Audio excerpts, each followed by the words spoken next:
Welcome back to the E.Jones Show featuring Sharonda and Thalis plus DJ Mark NYC. Yes. We back in the building. You're tuned into the E.Jones Show featuring Sharonda. We got a special guest, a good friend of mine from here and also NYC. I got my man Frank Nitti in the building. What's good with you, baby? What's going on?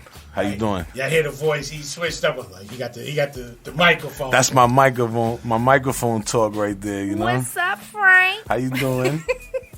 Hugs. That's no shaking hands. You see what I'm saying? It's all love. It's all love. I give loves, baby. I don't want no hands shaking. First and foremost, I've been trying to get him in here, but our schedules is like So finally, we got him in here just to really see what we doing. Talk with him about what he doing. But in my opinion, in this whole Lehigh Valley, the illest cameraman in the game. I'm gonna say that. I see a lot of you cats that's they're in training. Yeah. Coming up. Yeah, put it mildly. Yeah, they coming training up. Pants. They coming up. They coming up, doing what they got to do. Well, at the end of the day, we all had to start somewhere. So you have to learn. You have to build your craft. Yeah. So it takes time. Yeah. So mistakes that they may have made, maybe Frank made some of those in the beginning. Oh yeah. You know, so it's okay. So it's about being humble but still know the quality that you provide. Well, the great thing about it is I've been in the game so long that I've got to see them grow. So they, I could keep it 100. When they see me, they call me OG. They respect me. I respect them. If I did say anything on social media to anyone, it's usually just to keep a healthy competition. Okay. Because you always got to keep a little, how the hip-hop game is, keep a little tight, you know what I mean? Let them know I'm on my game. Uh-huh. Are you on yours? Are you on yours? Look at me. Look at my new transition or look at my new special effects, I got this. But for the majority, they all pretty much respect me, and I watch them grow. And now that I'm watching them, they came a long way. Their work looks great. Okay, that's what's up. Yeah. I still want to go to the sensei. I'm not ready to deal with the students as of yet. And and I joke and laugh about, like, me and Menace. Shout out to DJ Menace first and foremost. We joke all the time. And Menace said, this is his favorite line of me. He said, "Yo, they can hate WWRN, but you guys, if it wasn't for y'all laid the platform. Yeah. Y'all been in this game way longer than anybody else." Yeah. He said they can hate y'all, but they got to take their hat off and salute. Okay. All right. They got to give credit where credit is due. And which is cool because, like I tell a lot of people, I meet different radio station owners and digital station owners all the time. And it's like the minute we say WWRN, it's like now it's competition mode. It's like, we got this and we did. Oh, we're on Tune In. But it's enough out here for everybody. It's so many people in the world that everybody don't have to listen to the same thing. And guess what? I am a radio owner. I don't always listen to our station 24/7. Nope. I listen to a multitude of things. That don't make me wrong, but at the end of the day, I support my station 100%. Well, I always listen to this from time to time because I want to keep my sword sharp. But then I also listen to other people's stations because I still want to keep my sword sharp. Absolutely. So I don't have an issue with a little friendly competition, even though I think we play in a whole totally different lane because we're more for the 35 and up. Yeah. We're not in the 17, 15, 20 years old realm. We are here to preserve classic hip hop and R&B. For the grown. For the grown. They say grown is sexy. I say for the grown and mature. Absolutely. That is what our focus is. Our focus is to interview people that got businesses and see how we can help merge relationships to help each other grow. Yeah. Amen. Yeah. Preach that. It's not about using somebody's business for your game. For your game. Right. Make it mutually it gotta be supportable and it's a beneficial to everybody. Because if we ask you to come aboard or we want to do something with you, I also want to make sure that this is what the benefits you're getting. Right. This is what we can do. Like, we went out there with Shootworks. The first thing I said was, he's the illest camera man in the game. He felt like, Boom. That's how you do stuff. Right. You know what I mean? Let's get to the point. We ain't got to skip around the corner. None of the above. Listen, this is what this man do. This man out here, he's around professional check cutters. Okay. There you I'm go. going to be nice. Okay. He's around professional check cutters. He doesn't deal with The naysayers. or Okay. the professional check bouncers. Or the pump fakers. Or the pump fakers. Okay. So, I know you do quality. He does quality. Why not put y'all together? You didn't hear me say you gotta get 25%, 19%, 18.99%, 17.29%. No. He said 17.29%. I love it. I'm just saying, let's put each other together. Let's all make moves, right? Mm-hmm. And let's help each other grow. Of course. It's like it's basically like this. Your favorite movie. You watch it. That's my favorite movie, right? But when that movie finish, how many names come up A whole to make that movie? lot. To And make it's you not say just it's your one favorite. person. You might see 6, 7, 8 producers, Oh. executive producers, executive producers. I think it's about 5 minutes of names. The executive that's sitting next to the executive that was the producer was For the that side executive. producer for that executive. You like this? God, damn, how many people? Hold on. Who Yeah. produced? So that's what it's about, man. Like, you know, and it was great that this brother came through because I consider him my brother, Okay. and we was able to dip out into the library and just really Chop it up real quick. Yeah, real quick. That was a quick chop. a quick chop. Cha cha cha cha Can I cha. say this? Now, if he's your brother, that means you're my brother. Oh, we family in here. Okay, This is now, family. When I see you in the streets, Oh, this family right here. don't be acting like you don't We know me. we separated for a little while, but we back. You know what I mean? And I What's up? definitely got a lot of things that I want to share with you and show you and talk with you about. Because, like I said, this whole cable experience, this whole camera experience, that's not my forte. That's not something that I was into. I was blessed. It was gave to me. So rest in peace to the late, great Charlie Stogner for just blessing me with this opportunity. But I want to make sure I'm doing it right. Okay. And that's what me and Nitti was on the phone talking before. I want to be able to put out stuff that has some substance. I don't want to just say, hey, let's just take little snotty nose over there, put a camera on him, and we can just laugh at him and just throw him on the cable channel. If you got access to a cable channel and now a digital stream, like my wife said yesterday, you want to do something that's unique and different. Yep. You don't want to do what the next person is doing. So I want to surround myself with people that got imagination and say, yo, I thought about doing this and this and that. Let's not think about it. How can we do it? Yeah. Like you filmed the Treacherous 3 and all that. Oh, yeah. Like if we can piece that together into a show Oh, yeah. and show that. Because some people are like, I don't think the Treacherous 3 is alive. What? Listen. They don't know. The great part about what you just said is I'm glad I was born when I was born. Yes. Man, I was around when breakdancing. I got to see hip hop unfold Yep. right in front of my eyes to where it's at now. You know? So the guys like the Treacherous 3 and the Fearless 4, I grew up around them.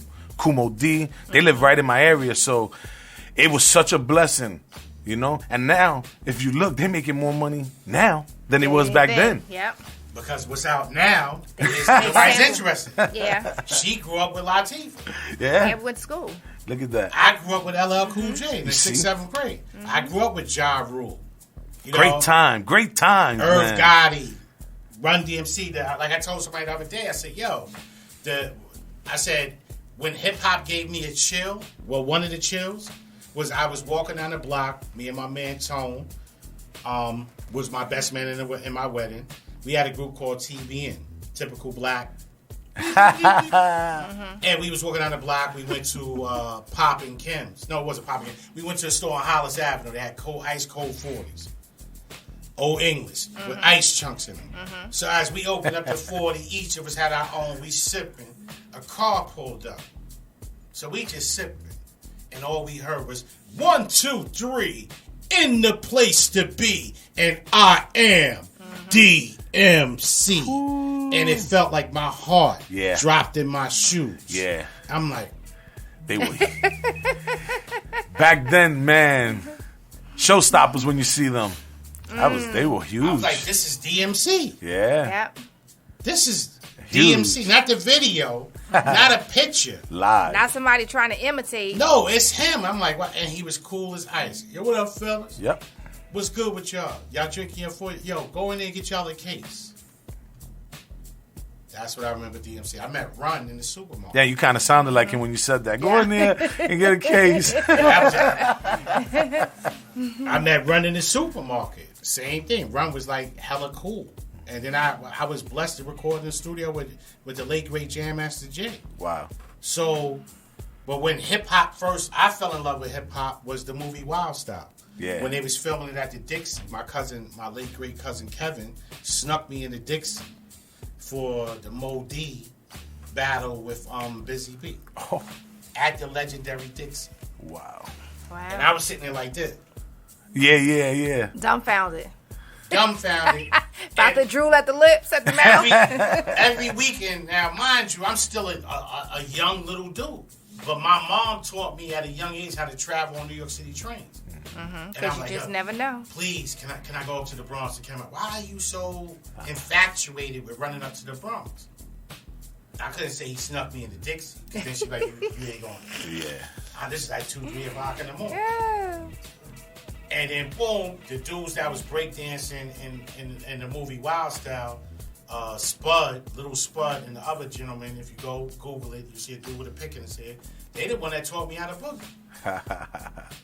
So I'm like, okay, I'm getting it from everywhere. All this knowledge, and I'm feeling myself now because I'm like, I'm going back. I was living in Queens, and I'm going back to Queens, and I'm ill. You couldn't tell me nothing. Because I'm like, yo, I got it from where it came from. You got the real deal. I got the real deal.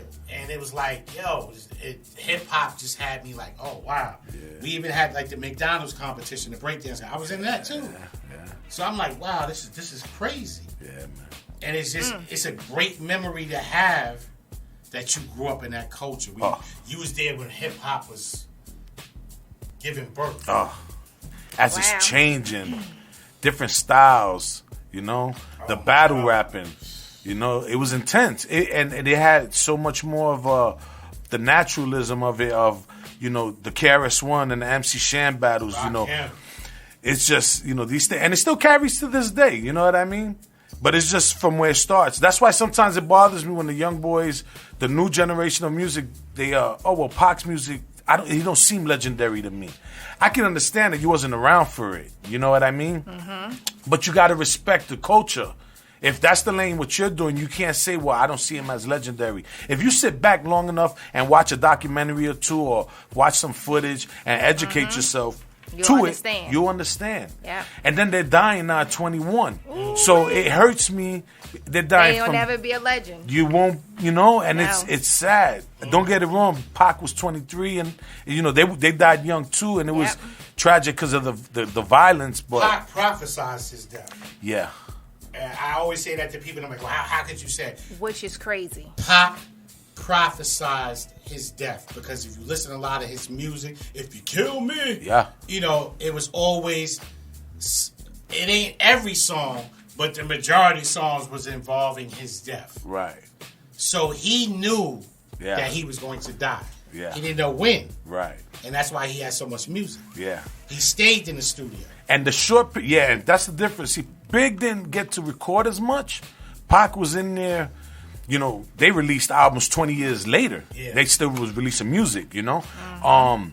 Even the Biggie, they taunted the death thing. Ready to Die. What was the second one? Life After Death. And then the third one was Born Again. Born Again. So it's amazing. And what I try to explain to them is it was a short period of time. These guys did what they did. But they did a hell of a job. But they covered so much in a short period of time. So when you try to call out and say, well, I don't see where, we respect the culture. That's all I say. Because it goes back further than that. When Big hit New York in a way that New York was never hit. You know what I mean? He had the swag. The sound. And he was pulling the women. And Big just gave New York a whole different swag. New York was like, yo, we back. That's because the West Coast had it at that time. Remember that? Yep. You had the Easies and the MC Hammers NWA. and NWA. DOC. Then the separation of then you had the Ice Cubes and the Dr. Dre's individually. And then when Big put that sound out, New York had what they call it, the sound again. Yeah, resurgence of the New York sound. And you had Buster, who left Leaders of the New School. He hit everybody in the head. And I kind of predicted that was going to happen on Scenario. Oh, yeah. I could hear it. I knew from Scenario. I said, he out. Greatness, yeah. He out. Because that was like, wheel up. I'm like, yeah, he gone. His verse was crazy. Between him and Hood, yeah, that was the illest verse on Scenario. Yeah. I like Leaders. I'm a little lost at times with Dinko. I am. But when I heard the last Leaders of the New School album, what's next? I said, it's over. Yeah. Because Buster didn't even try. Yeah. And with Dinko, it was like, hey, something says something, you dog. I was like, okay. And then now you had from Buster coming up the pipe. Then you had, it just was so many groups being done. The Fugees. Mm-hmm. And I had an argument with somebody the other day. It was like, oh, Lauryn Hill's the first female rapper in the group. I said, I think you need to do your research. In what? In Fuji group? Hip-hop. Oh, shh. I was like, there's a young lady that is the godmother of hip-hop. Oh, Roxanne Sharonda? I said, no. I'm talking about Shy Rock. We interviewed her. Yep. The Funky Four plus one more. Shy Rock. Shy Rock was the first female embedded into a male group. Oh. Okay. And she stood out more than Lil Rodney C and the rest of them. And when I was educating the youngin' on that, I showed him the video. And it was the Funky Four performing somewhere. But who got more mic time? It was Shy Rock. She stood out. She stood out. She was killing it. Yeah. She was like the X Factor. I'm not saying that the rest of the group members wasn't ill. But when Shy Rock started spitting, I think everybody was fast. Like, oh, this is a female. And she's in a group with a bunch of men. Yeah. But she's holding it down. Yeah. Lauren was in a group with 2 men. Shy Rock was in a group with 4 men. Right. That's why it was the Funky Four plus one. Shy Rock. Then you was blessed with the Crash Crew. I mean, then you was blessed with the Treacherous 3. It just went on and on and on. How rap kept evolving. And little do these young cats don't know, Pac is from New York. Yeah. Yeah, I was gonna go there. I was gonna say, if that incident didn't happen at the studio, right? And let's say to start the whole where he got locked up and for the rape charge, and then when he got out, the attempted murder on his life, and then they locked him up, and then no one, not even Puff, and none of them bailed him out, and he had bail. They didn't want to touch it because of the rape charge. Here comes Suge. Now, I always say if Puffy would have stand up, or anybody in New York would have took him out, could you imagine him on the side of New York? How that it would just. I know we always say it's 2 sides to every story, but imagine if he would have stood in the New York side. It would have been a domination. That would have been crazy. It would have been a domination because Pac would have been doing songs with everybody in New York. It would have been crazy. And one thing that I tell people all the time, if you listen to Pac's album, he has a song on, I think it's the double album. It's Nothing Like the Old School. He proved the double album, yeah. He proved on that track that he was from New York. Yeah. He was like, you remember Ringalivio 1, 2, 3? He broke down that I'm from New York. Yeah. But he was hurt because he felt that New York just left him hanging. Yeah. And on top of it, the guys that supposedly robbed them, 2 of them or 1 of them were up in the studio. He's seen that. He put it together and he figured they had something to do with it. And that's why Stretch, they allegedly said that Stretch got murdered. Big Stretch. From Live Squad on Springfield Boulevard, because they said that Stretch had something to do with Pac getting robbed. Or he called him to the studio. Was it the DJ? No, Stretch was the dude that was always with Pac. Oh, dark-skinned brother, real tall. Went to school with him also too, and I think he got killed in Queens. But they were saying that, and I did invite Stretch's brother on the show. I'm waiting for him to get mad to get back to me on that, so he could clarify that. Because like I told him, I said I'd rather talk to the source. horse. Someone There you closer, go. yeah. I don't want to talk to with the newspapers and the bloggers and everything saying. And I know Madge and I know Stretch, like I said. So let me talk to them directly and let's get it out there. But it's crazy. But I was watching something the other day and they said that it was what's homegirl's name? Lisa Evans. Yeah, I follow Street her. Soldiers. Yeah, I follow her. Well, she comes on. I'm a wrestling fanatic, so she comes on after the news on Fox, and she had some bloggers in the studio, and she said it's a resurgence, a hard resurgence now of female rappers. Yeah. But I like what she said. I want to thank Remy Ma. She said because after the little beef she had with Nicki Minaj, and they had the Summer Jam situation, Remy Ma said, you know what, I'm going to one you up. Latifah, Kim, Light, she went and dubbed. Come on out. Come on out. Come on. It's my platform, but here y'all go. You know why? Because it was like that. Remember the native tongues? And then the females, it was Queen Latifah, Moni Love, and there was a third party on it. I mean, at that time, all the female rappers didn't have a problem getting together and let's get this money. I'm not hating on Nicki, but Nicki moved around in this light where she forgot. Yep. She forgot, and I get it. You know, when you make all this money and you reach a certain platform and you got all these people praising you, your head, and you become this, you know what I mean? A different person. A different person, which you can't blame them for that. They've never been there. And she still didn't understand what Remy did. Yeah. She still didn't understand what Remy, instead of Remy saying it verbally, I'm going to show you. I'm going to show you. I can Yeah. show you. You Better gotta tell give you. you gotta give your respect. Yeah. Right here. So I'm gonna bring out the mothers. Yeah. And Remy could have went a little hard. She could have went and got Shantae. She could have went and got Sharonda. Oh, yeah. She could have went and Really got Everyone. And really- to the very beginning. but it wasn't. It was she got this much time on the Summer Jam Yeah. You stage, could only do so much. So let me get the ones I can put my hands on, and that's why she get that respect. Another thing that Lisa Evans said was Cardi B. What's not to like about her? What's not to like? She crazy. She crazy, but in a she's good her. crazy. She's her. And she She's don't her. downplay who she is for anybody. And she speaks her truth. She speaks her good. She speaks her bad. Yeah. You know? Yeah. And she owns it. And she worked hard for it. Absolutely. I mean, Not like she I should worked say, hard I for it. don't, I don't shake it in the clubs no more. You Yeah. know? I don't take none from her. She's Spanish. I'm Puerto Rican, so my support straightly is going to be there for her. Because Spanish people coming into a hip-hop game is not really our game. Right. not. But we are in the culture of that fabric. You know what I mean? Because it just is what it is. But if we go back on Cardi from the Love and Hip Hop, Yeah, she was trying and trying. she was trying hard. And then she left Love and Hip Hop and she did about 4 mixtapes.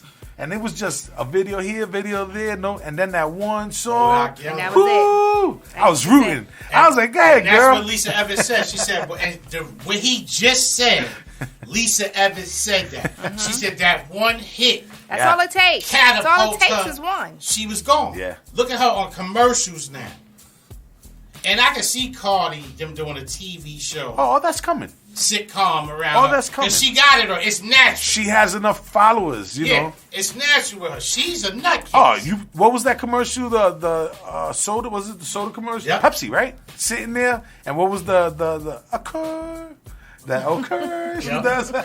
She's just natural. She didn't even do much, and I'm dying laughing like, oh my god. I done seen her now with 3 commercials. Yeah. 3 Reebok. commercials. Reebok. And I just seen a new one. I forget what it was. I don't know what you're talking about. Mm-hmm. So she's doing, first and foremost, shout out to Cardi B. Yeah. Well But deserved. Lisa Evans said the same thing. You know why? Not only because Cardi's Cardi, but Cardi still paid respect Yeah. to the ones that was before her. Yeah. And that's where they said Nicki dropped the ball. Like, Nicki was like, I'm the queen now, and blah, blah, blah, blah, blah. She's not acknowledged the one. And then she going, oh, well, I'm a partner with Fox. Yeah. Then the other thing that pulled her down when she threatened the DJs at the station. Yeah, that's when she... You don't do that. Yeah. Talking about I send hitters to you. They play your music, Absolutely. you know, Ooh, and wait. and you shouldn't be even Well, talking. that is that. a terroristic threat. Yeah. So she lucky she ain't behind bars with that. Yeah. Once you ruffle And she did Flex's it. belt. Oh, and then Flex too, right? They had a little problem. Yeah, Fall out. yeah. New York wasn't playing her music, so it kind of like happened to the Wu-Tang when Ghostface said F. Yep. You know what I mean? And they said, oh, yeah, we're banned. Now we're not playing. And honestly, man, I didn't know that happened. But then I realized that time frame, they did stop playing Wu-Tang. Dead them. After that B one with the motorcycle, the CGI type video, they were done. Be like, And Wu-Tang. they had to recover. Where are they now? Now they're coming back because Right. the series. But look how many. So the How fallout. long? How long? And how much They lost so much financial money. loss they Yeah. had.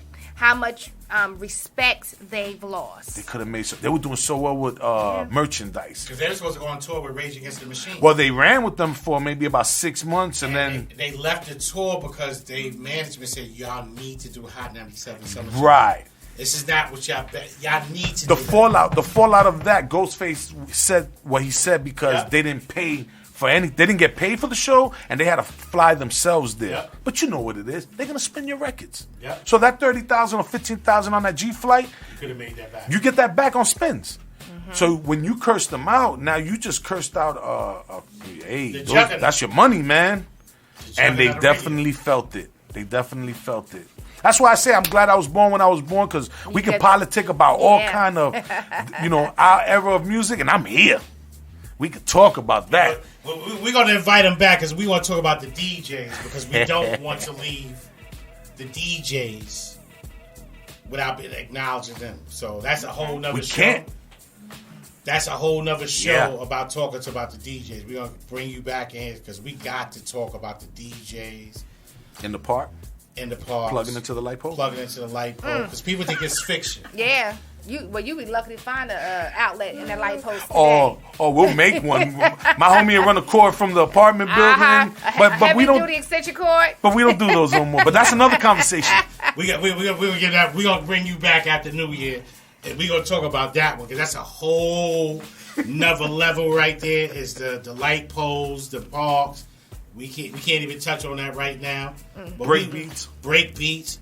We're gonna do a break beat show Because that's Bring you where back. it started. Yeah, I got break beat music. right. We'll bring you back here. We're gonna play He break excited. beats. Y'all, Frank over here excited. Oh, y'all talking my talk, man. Nah. You gonna? I guarantee Nitti gonna be like this, yo. We're in him. I'm here all the time. He gonna be a fixture. So I'm a phone call away. he'll be That's a what's up. fixture. Fixture with the studio because we got some conversation. So Soul Man, we good? This is what it 2 is. minutes. You tuned into the E.Jones show featuring Sharonda. We got my man Soul Man on the boards. We got our DJ Mark with the lunchtime mix. We got Tally's in here. We got a special guest, my man Frank Nitti. From us to y'all, we want to wish y'all a Merry, Merry Christmas That's right. and a Happy New Year. And healthy. Healthy New Year. Yes. And if you're running short on cash, reach out to Airport Porn. Yep. They're located at 1195 Airport Road in Allentown, PA. You can call them at 610-351-5051. Let them know that the E. Jones Show sent you, WWRN. You can say the Rewind Network, Rewind Digital, or you can just straight say Ian Sharonda. It's all the same. Get your money right for New Year's. So just in case you fall short, if you got anything, as my man Byron said, you got anything laying around the house collecting dust, then take it to He said Airport old Pawn. collectibles. Old collectibles, and take it to Airport Pawn to get yourself right. And if you need some candles, some body salt, some lip balms, any of that good stuff, the show is also sponsored by Smell My Love by Sharonda, and you can reach me by emailing me, smellmylovebySharonda@gmail.com. Yep. Let's get it. And if you need some soap, you can go to the dollar store and get it because I can't help you on that. I do soap too. I'm just saying. Yeah, we out of here, man. Let's go. Back in the building, you tuned into the E. Jones Show featuring Sharonda, Soul Man on the boards. Y'all know how we do things. Yeah. So, I'm reading this article, and it says that even though Tekashi 6ix9ine fully cooperated with the prosecutors, the federal prosecutors, he's still possibly facing 37 years in prison, which actually he's supposed to get 47 years in prison. That's a lot. I wonder, was it even worth the tell? It's either or 37 years. That's the majority of your life in prison. So, I don't know. Pray for the brother. That's all I can say. Well, at the end of the day, And I'm not saying that he did or didn't, but he could have been pressured to do whatever he was doing. Mm-hmm. He could have. You never know. But I just say, be mindful of the people you keep in your company, because you don't know what folk got going on. They could take you down with you in a heartbeat. I wish him well. I do too. I was watching Black Ink Chicago, which never caught my interest. Okay. So I guess it was like some type of marathon. Okay. And I guess the owner of Meg, whatever Non-Mag. Non-Mag. Ryan. It kind of touched me. Which part? That he's sleeping in the studio. Yes. Because he's going through some things right about now. With his wife. I don't know the full gist of it. Well, he's not married to her. His girlfriend. She is his girlfriend. They do have children together. And they were at one point living together as well as engaged. Okay. Unfortunately, Ryan got caught up with Kat, who's no longer on the show. She moved to California. Okay. But he had some relations with Kat. And Cat conscience got the best of her, and she felt the need to tell the situation. And the things between him and his girlfriend just never got back on track from that. And it seemed like at one point they were doing better, and then next thing you know, they come back on the air, and he living in his spot. You know. Well, I don't know the brother personally, but my prayers go out to him. From what I saw, he's definitely regretting what's going on. Yes, but he's also now trying to truly mourn the death of his sister, and I believe it was a niece. I believe it was a girl.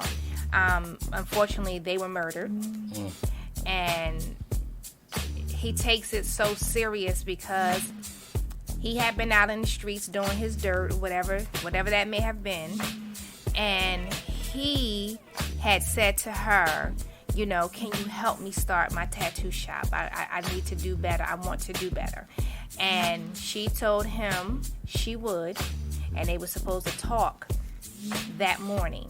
He was supposed to be at the house early, but unfortunately he was out with the fellas, or whoever he was with was drinking and stuff, and got hungover and didn't come to the house like he was supposed to. And then he got up at whatever time he did and made his way over to the home to only find out that someone had killed his sister and his niece. They murdered him, and he speaks about it on the show, and he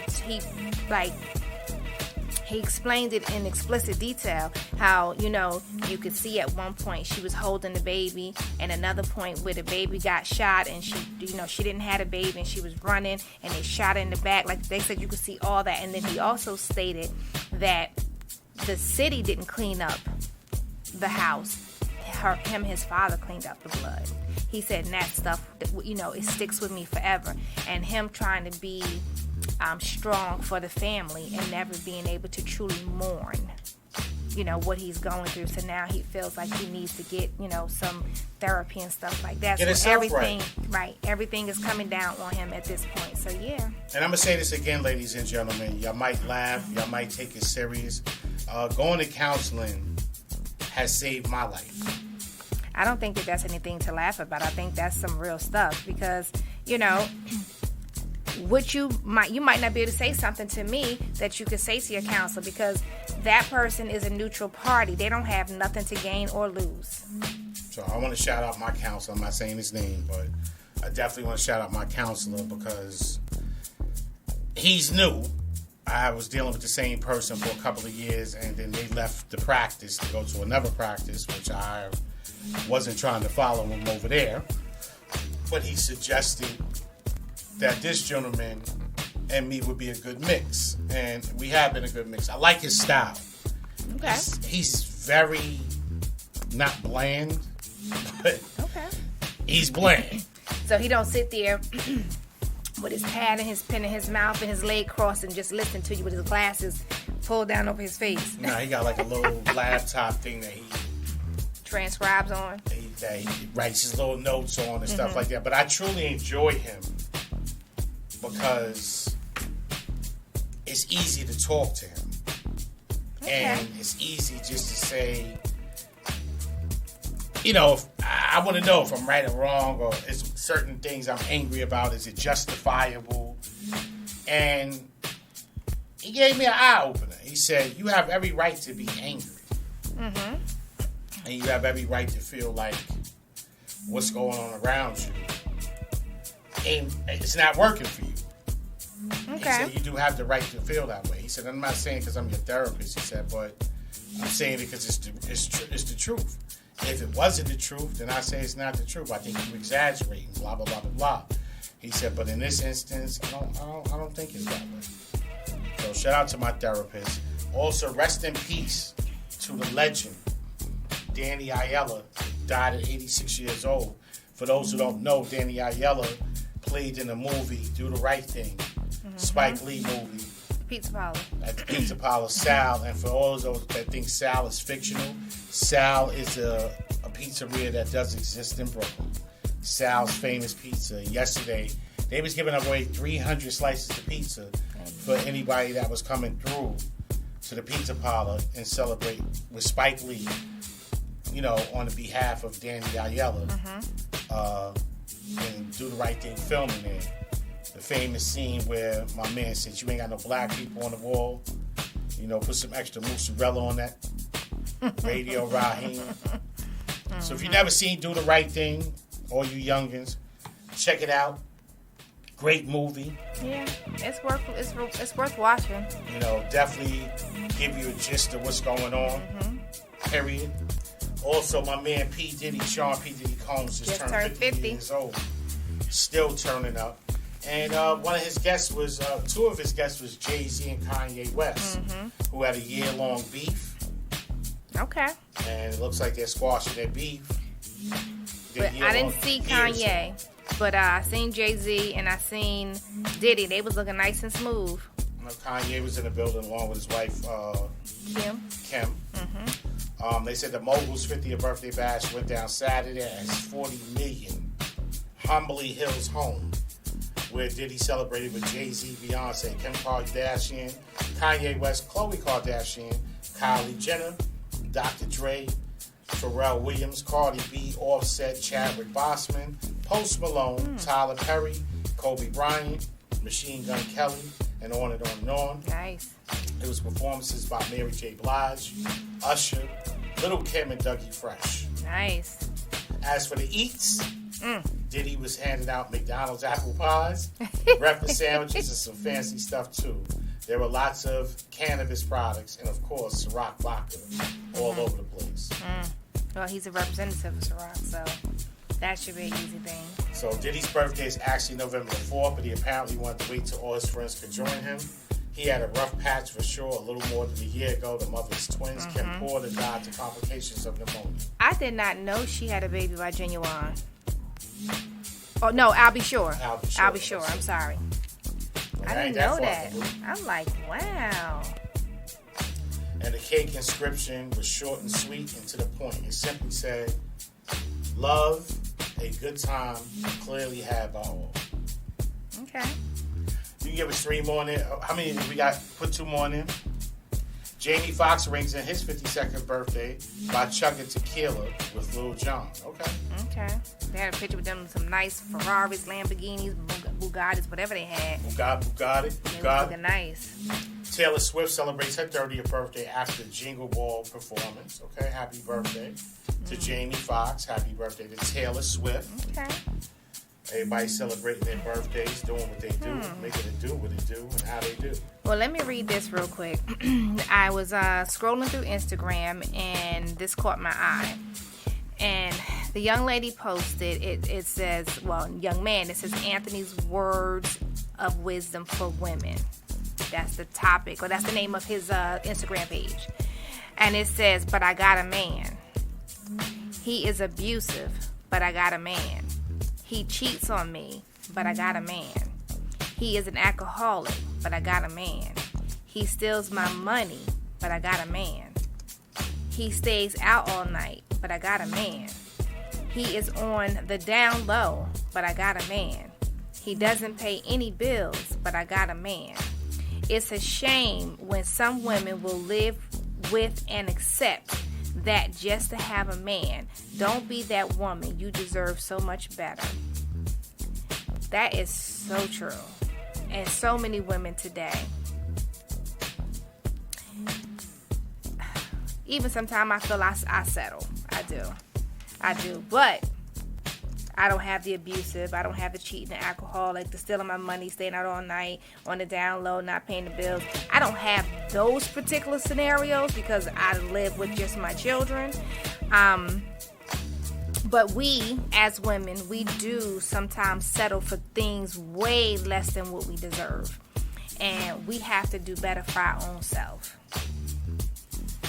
I just thought I would just share that and put that out there. And I'm including myself in the group of women who got to do better. So. Well, I feel like this. It's not even just women that need to do better. We all need to do better. Mm-hmm. And I think a lot of times we get into situations and relationships where we need to first work on ourselves and more about loving ourselves before we go into relationships thinking that somebody can love us. But see, how do you work on oneself when you don't feel oneself has an issue? Because that's what you run into. People don't think what they're doing is an issue. They think they're 100% A-okay. A lot of times, let's start with the relationship component. Not even a relationship, just an individual. I want to bring that. You're gonna see where it's going. Okay, go ahead. A lot of times we get into relationships, right? Mm-hmm. And before the residue of that past relationship is gone, mm-hmm. we move into another relationship. Mm-hmm. And we don't cleanse ourselves from the past relationship. I see a lot of people that get into relationships that do that. Okay, I broke up with Tanya, now I'm with Sharonda. Mm-hmm. That's like 2 or 3 damn days after. I still didn't have the time to mourn Tanya or get Tanya out my system. Okay, so can I speak on that? Because that kind of falls in my situation. It's not 3 or 4 days. It's a little bit longer, and I'm going to speak for myself, but I know other women are the same. Not many, or not everybody, but plenty. Even though we come out of a relationship with Jim, and then 2 months later we in it with Jack, a lot of times women go through the hurting period, losing the love, losing the desire to be with that person already in the relationship before they walk away. So when they walked away, they have been done. The love is gone because they try to and hope that maybe you can recapture what you once had. And when you realize that those things just are not happening and you finally walk away, you was already done 6 months ago, a year ago, seriously. And that's me. That's me. So, and I thought to myself at one time, well, am I moving too quickly? But then I realized, like I sat back and I took self-reflection.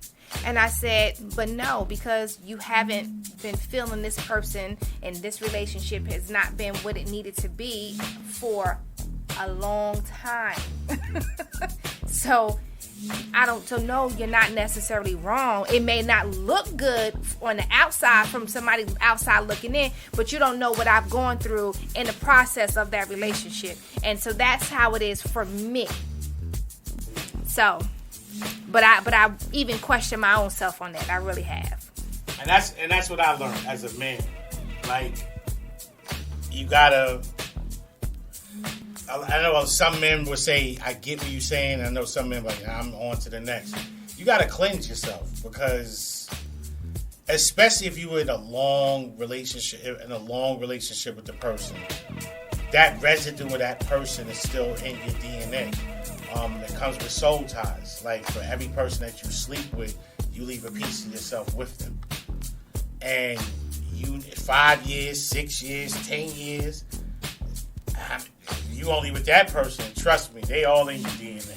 Your CNA, your DNA, your BNA. But what happens when people don't even believe in that? Because, some people believe in one thing, some people believe in another. As long as you believe in it, you good. No, I'm just saying. Because I'm just saying some people don't look at it like that.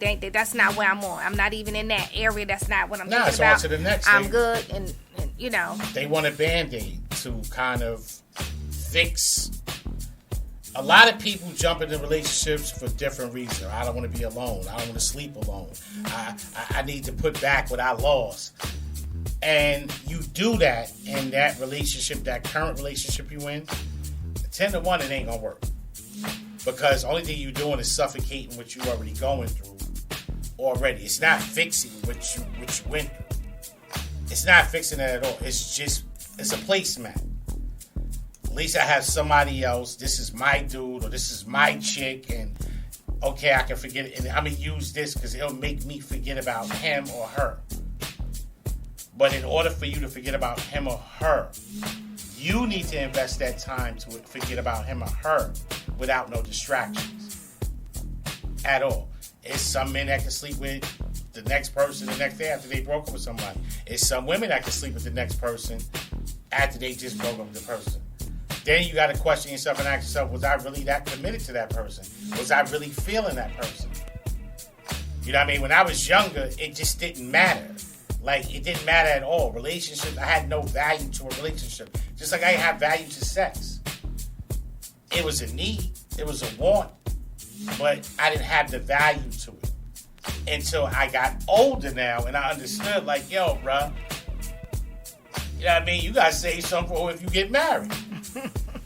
You know what I mean? And a lot of guys are like, oh, I got enough to go around. No, you don't. It's a lot of wear. Just like women get wear and tear down there, we get wear and tear down there too. You know what I mean? The muscle get tired. So I done gave you all I got. I gave you the best years of my life. It's time for me to chill. I can't do it no more. So we gotta, as men, we gotta look at that also too.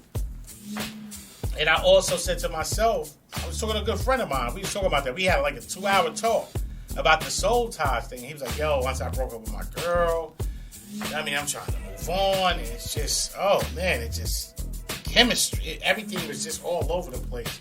And I said, did you take some time to fall back? He said, I'm doing that now. And now I feel a lot more better. He's like, and it was weird. He said, I went to church. And he went in there and they started talking about soul ties. And he was like, yo, what's that? And he started doing the research to it. Mm-hmm. And he was like, yo, I was scared to death. He was like, and then I really thought about how I was maneuvering, how I was moving around, how I was reacting, how I was answering. And he was like, yo, it's true.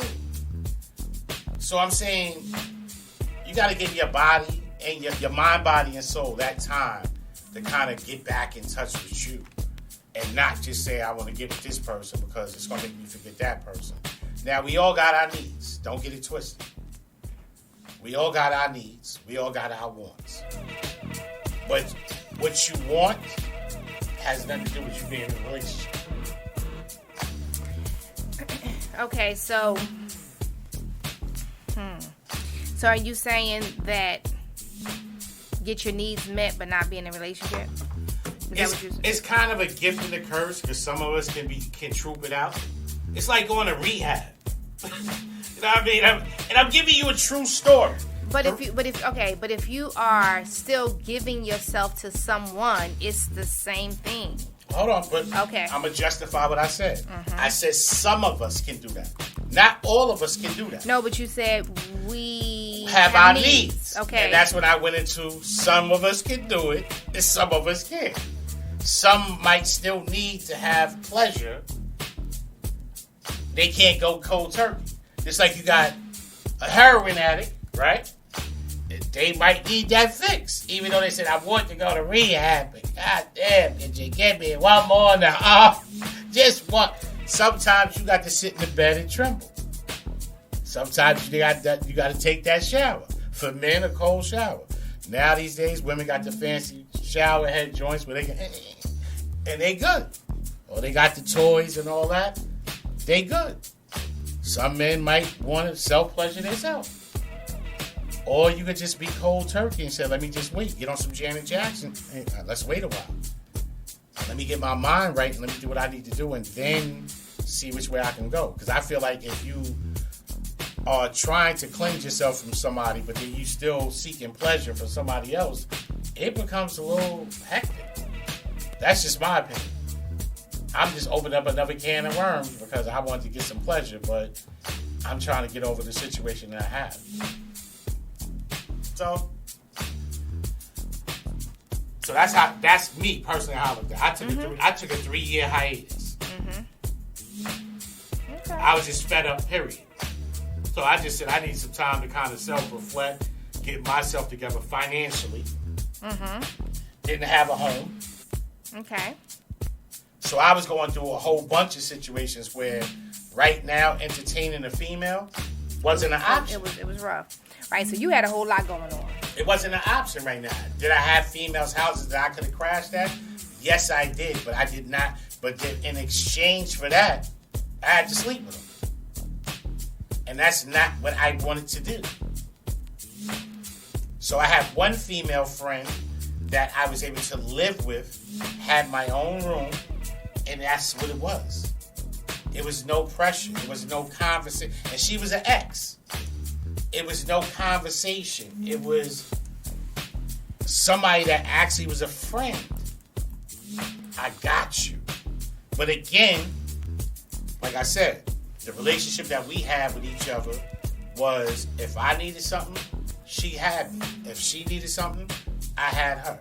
And I'm not talking about from the sexual point of it. I'm talking about financially or just an ear to talk to, whatever. So when she saw that I was in need, that I had nothing, that everything was gone, she gave me something that was more valuable than sex. A place to readjust myself and get back on track. I lived with her for 8 months. 8 months. And then I bounced. Did she throw me out? No. Did she ask me to leave? No. But after I felt like I could stand on my own 2 feet, it was no need for me to... Just to remain there. Just to remain there. And I felt bad. Because I wasn't a man. But she still gave me enough respect that when she went to go do what she did, she didn't do it in the house. Even I would tell her, like, yo, I'll go hang out somewhere, whatever. You know what I mean? Because this is your crib. I don't want to inconvenience you. She, it's not about that. And I thank her to this day for that. I truly do. I moved into a studio apartment with a blow-up bed. But I was a happy camper.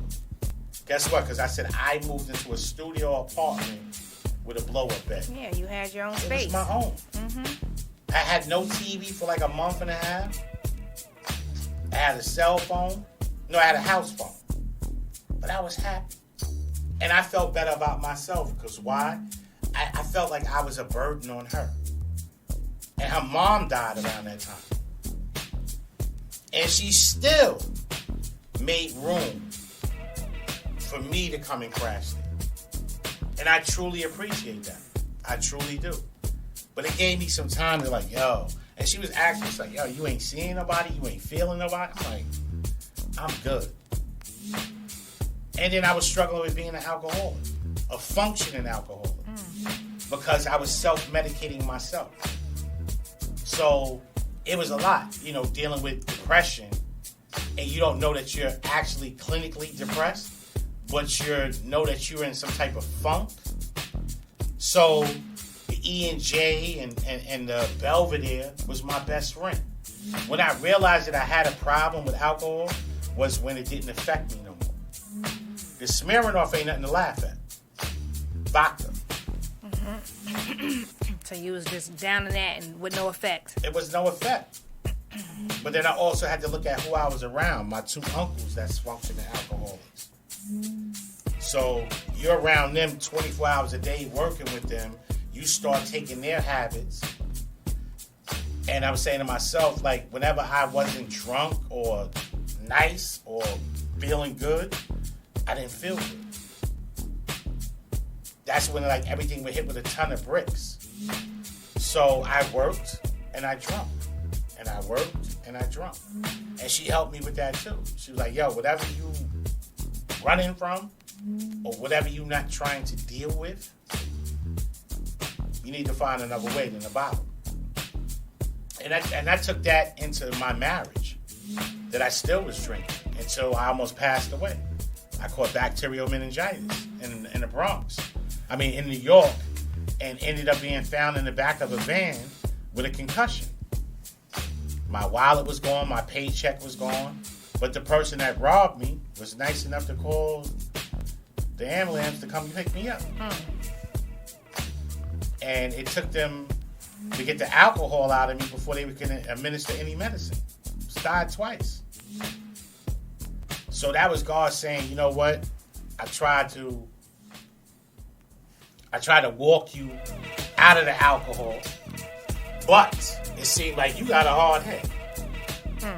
So I'm gonna have to really slow you down. Like, all jokes aside, if anybody knows New York, the elevated trains, I'm outside. It had to be like maybe 15 degrees. I had a t-shirt on like you, sweating bullets. Snow and everything. Lady, I had my arm on the railing. When you come up the stairs, I stopped, had my arm on the railing. This lady said, "Are you all right?" I said, "Yeah, I'm all right." "Why you asking me that for?" She said, "Sir, sweetheart, you was out." I said, "What do you mean I was out?" She said, "I had to come over there and grab you because you almost fell back down the stairs." I said, "I'm good. And she said, "You're sweating like crazy. You sweating like crazy." And I'm like, "What do you mean I'm sweating?" She said, "Baby, you got on a t-shirt and you got your coat and your bag on your arm." So I got on the J train, and the way the seats is made is a 2-seater, but I was sitting in a chair where he was up against the wall.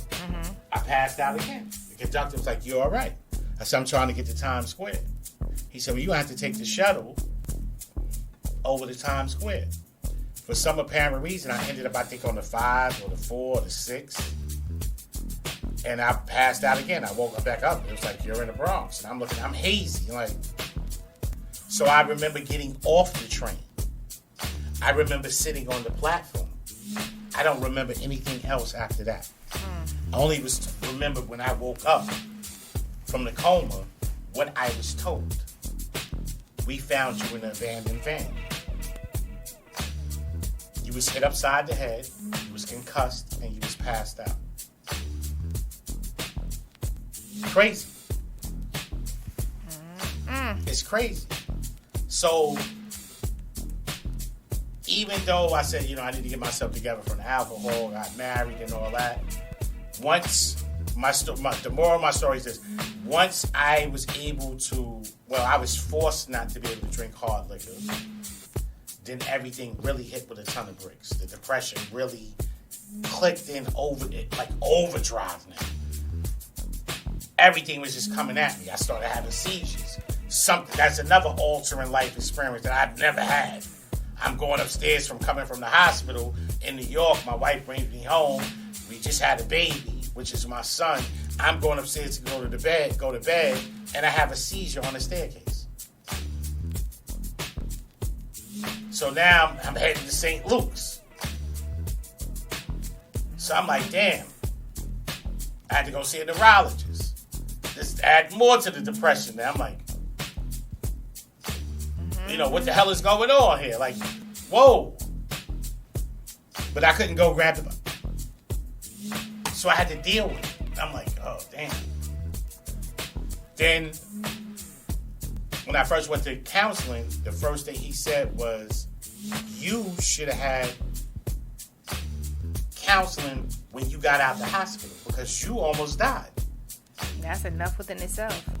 And no one suggested this. No one said, let's get him some help. Did they suggest it and you just don't? No, it wasn't suggested. It wasn't suggested. Family member, nobody. Wow. Like no one suggested anything. And they probably didn't even think that. And I still was spiraling out of control because from the alcohol, you go to another dependence. Some go to cocaine, some go to marijuana. I got addicted to pain pills and sipping cough syrup, as they call it, to suppress the pain. No intervention, nothing. If you see me moving real funny, one would think everybody would come around to say, "Let's put his arms around it." And I'm going to say this name. used to be on the show. Shout out to Gary Lee, a.k.a. Big G. E.Jones. The E.Jones Show. E.Jones Show. E.Jones Show.